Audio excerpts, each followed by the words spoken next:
L'Anello del Nibelungo è un'opera d'arte totale, al pari di opere delle letterature mondiali, come l'Iliade di Omero o la Divina Commedia di Dante. Con il Ring, Wagner ha scritto una grande parabola, la cui interpretazione vorrei esplorare in questo articolo. Se volete ricordare la trama dell'anello, potete trovare un video su YouTube con la breve trama dell'anello in 8 minuti. Per interpretare il Ring è essenziale tenere a mente gli eventi storici e biografici più rilevanti che muovevano Wagner al momento della sua creazione. Come tutte le opere di Richard Wagner, anche il Ring contiene la sua visione del mondo e la sua biografia. Wagner creò il Ring nell'arco di 25 anni. Tuttavia, è importante sottolineare che egli scrisse il testo in età giovanile. Iniziò la stesura nel 1848 e la completò nel 1853, nel rifugio di Zurigo. Questo periodo coincide con gli anni della rivoluzione in Europa. L'intero continente era in subbuglio. 30 anni dopo il congresso di Vienna, il desiderio di libertà attanagliava ampie fasce della popolazione. L'economia era nel pieno della rivoluzione industriale.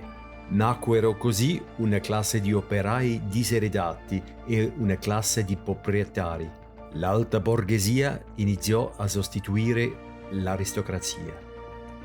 Nel 1848 Wagner fu Kapellmeister al teatro di corte sassone.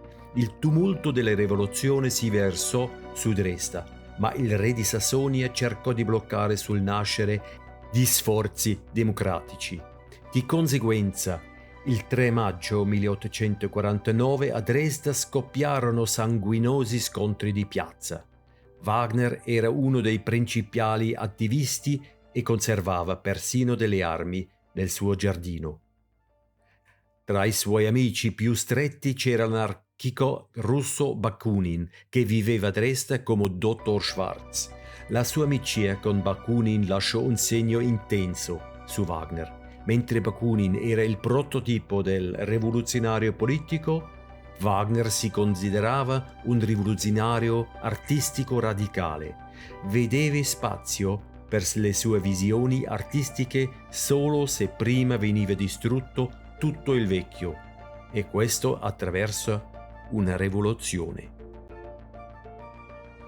Anche le situazioni personali di Wagner lo ha plasmato. La sua stravaganza e il suo senso della missione erano fenomenali. Era costantemente indebitato e più volte ha dovuto abbandonare i luoghi di residenza per evitare la prigione. Questo ha favorito il suo odio verso i potenti, nel peggiore dei casi gli ebrei, sia per l'invidia verso i ricchi che per l'ostacolo alle sue idee. Naturalmente l'anello può essere interpretato in molti modi, ma l'interpretazione rivoluzionaria è emersa come la più utile. Nell'interpretazione rivoluzionaria, gli dei rappresentano le monarchie degli anni della Restaurazione. Minacciati dalle rivoluzioni, si aggrappano disperatamente al potere, come Wotan, con leggi corrotte, simboleggiate dalla lancia di Wotan in cui sono incise le leggi. Le renane custodiscono l'oro che rappresenta i diritti più sacri degli individui, ovvero il diritto all'autodeterminazione. Tuttavia, proprio come i parlamenti borghesi, non sono in grado di opporsi ai potenti e devono assistere impotenti e inattivi a quanto accade.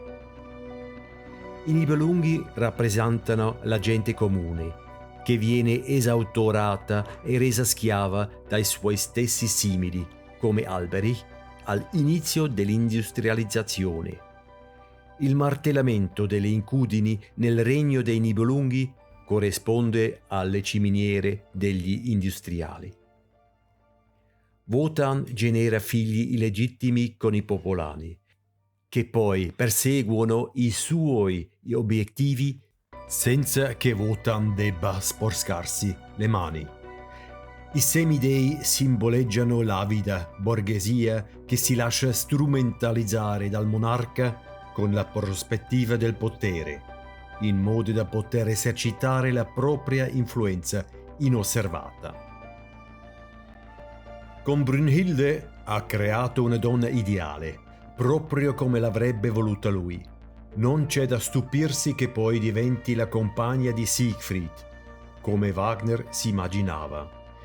Il fatto che Siegfried alias Wagner tradisca Brünnhilde con Gudrune probabilmente non è altro che un fatto scontato per il noto adultero Wagner.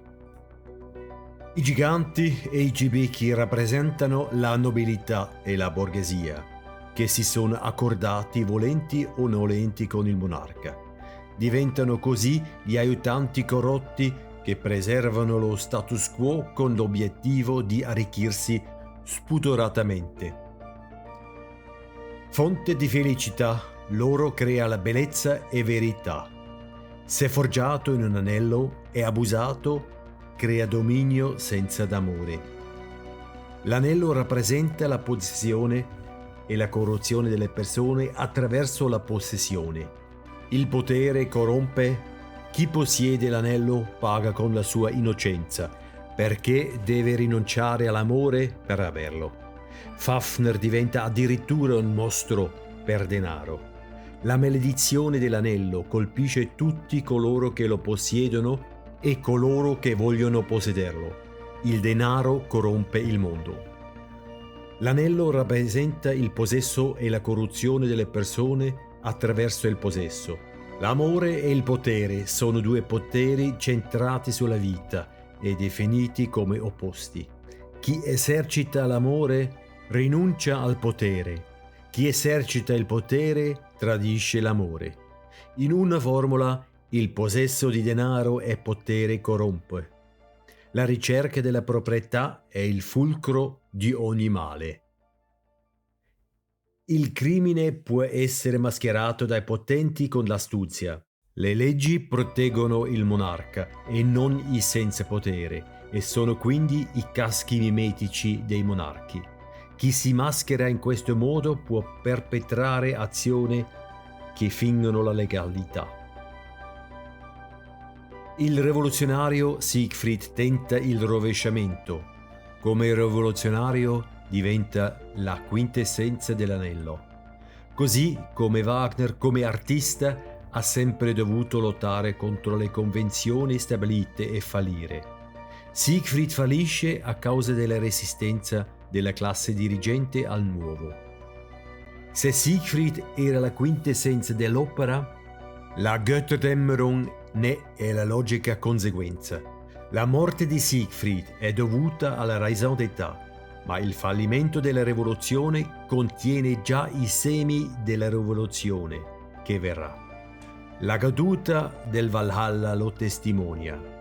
La morte di Sigfrido non è stata vana. Proprio come il rivoluzionario Wagner era sicuro che il suo momento arriverà.